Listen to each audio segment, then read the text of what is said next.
The Little Prince, Chapter 5. Every day I'd learn something about the little prince's planet, about his departure, about his journey. It would come quite gradually in the course of his remarks.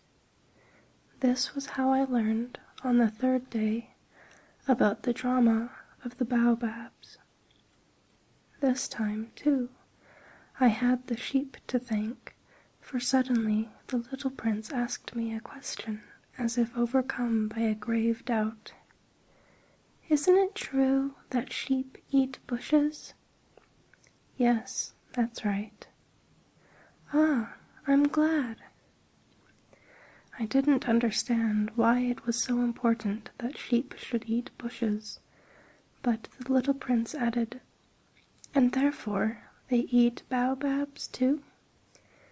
I pointed out to the little prince that baobabs are not bushes, but trees as tall as churches, and that even if he took a whole herd of elephants back to his planet, that herd couldn't finish off a single baobab. The idea of a herd of elephants made the little prince laugh.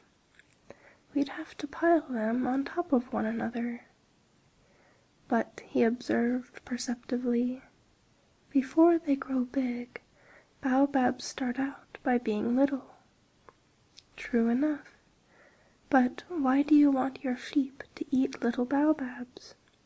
He answered, "Oh, come on, you know," as if we were talking about something quite obvious.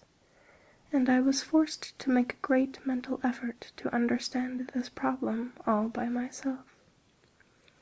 And, in fact, on the little prince's planet there were, as on all planets, good plants and bad plants.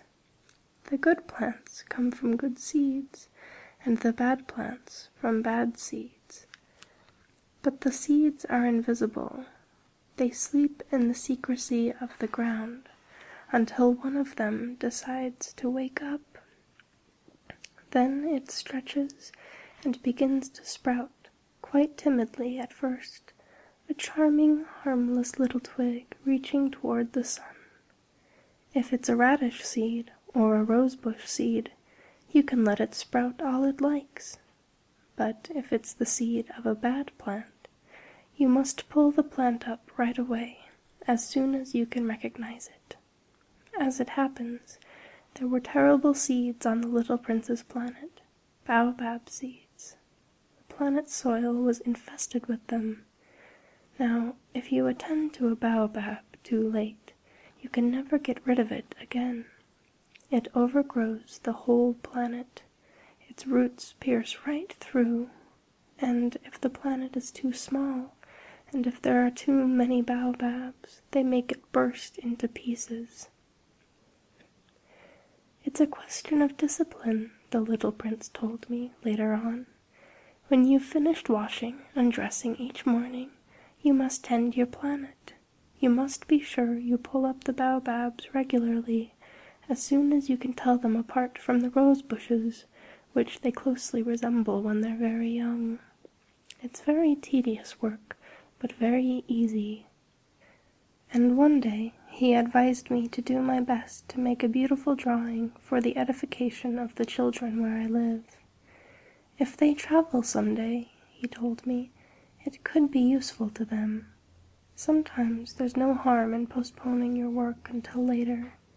But with baobabs, it's always a catastrophe. I knew one planet that was inhabited by a lazy man. He had neglected 3 bushes. So, following the little prince's instructions, I have drawn that planet.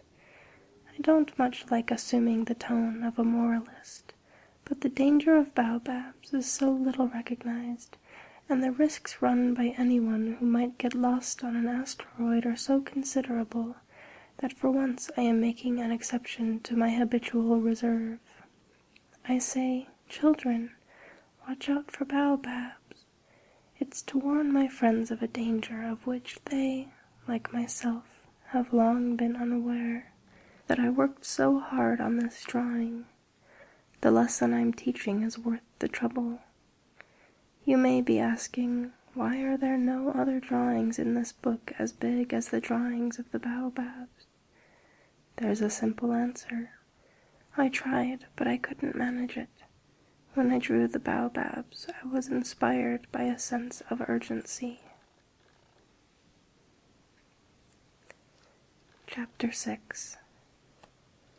Oh, little prince, gradually, this was how I came to understand your sad little life. For a long time, your only entertainment was the pleasure of sunsets. I learned this new detail on the morning of the 4th day, when you told me, "I really like sunsets. Let's go look at one now." But we have to wait. What for? For the sun to set. At first you seemed quite surprised, and then you laughed at yourself, and you said to me, "I think I'm still at home."